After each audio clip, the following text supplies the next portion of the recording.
মিষ্টি খেতে সবাই পছন্দ করে। খাবার শেষে ডেজার্টে তৃপ্তি পাওয়া যায়। ভারী কিছু খাওয়ার পর অনেকেই চিনিযুক্ত পানীয়, বেকড কেক কিংবা নানা ধরনের মিষ্টি খেতে পছন্দ করেন। চিনি অত্যন্ত ক্ষতিকর একটি কার্ব জাতীয় খাবার, তাই যত দ্রুত সম্ভব চিনি খাওয়ার বদ অভ্যেস শুধরে নিতে হবে। আর এই কাজটি করলেই মিলবে একাধিক উপকার, যেমন ঝটপট কমবে ওজন।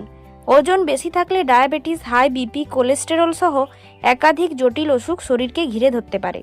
তাই যেন তেন প্রকারেণ ওজন কমাতেই হবে।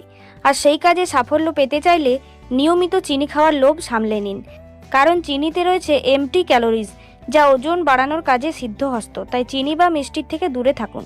ব্লাড সুগার থাকবে বসে। চিনি বা মিষ্টি জাতীয় কোনো খাবার খেলে রক্তে চট করে সুগার লেভেল বেড়ে যায়। তাই যাদের বর্ডার লাইন সুগার বা প্রি ডায়াবেটিস রয়েছে, তারা আজ থেকেই চিনির থেকে দূরত্ব বাড়িয়ে দিন। এমনকি খাওয়া চলবে না মিষ্টি, নইলে অচিরেই পিছু নেবে ডায়াবেটিস। ফিরবে হার্টের হাল। আমাদের শরীরে রক্ত পাম্প করার যন্ত্র হলো হার্ট। তাই হেসে খেলে জীবন কাটাতে চাইলে হার্টের যত্ন আপনাকে নিতেই হবে। আর সেই কাজটি করতে চাইলে চিনির সঙ্গে ব্রেকআপ করতে হবে, কারণ নিয়মিত চিনি খেলে রক্তে ট্রাইগ্লিসারাইডসের মাত্রা অনেক বেড়ে যায়। আর এই উপাদান হৃদরোগ ডেকে আনতে পারে। তাই হৃৎপিণ্ডের হাল ফেরাতে চাইলে আপনাকে চিনি ও মিষ্টি খাবারের থেকে ঝটপট দূরত্ব তৈরি করতে হবে।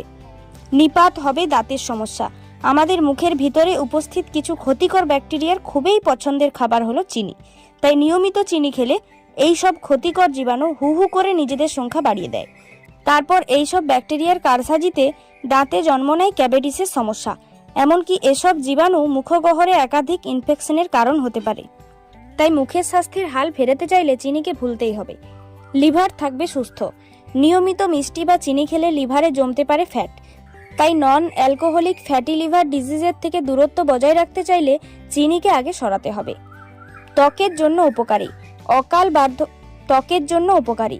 চিনি খাওয়ার ফলে ত্বকে ব্রণ হয়, অকাল বার্ধক্যের মতো ত্বকের সমস্যা দেখা দেয়। তাই চিনি খাওয়া এড়িয়ে চলুন, এতে ত্বক পরিষ্কার এবং স্বাস্থ্যকর দেখাবে। তাই একটা নয়, একসঙ্গে এত উপকার পেতে হলে চিনির লোভ সামলাতে জিভকে তো ছোট করতেই হবে।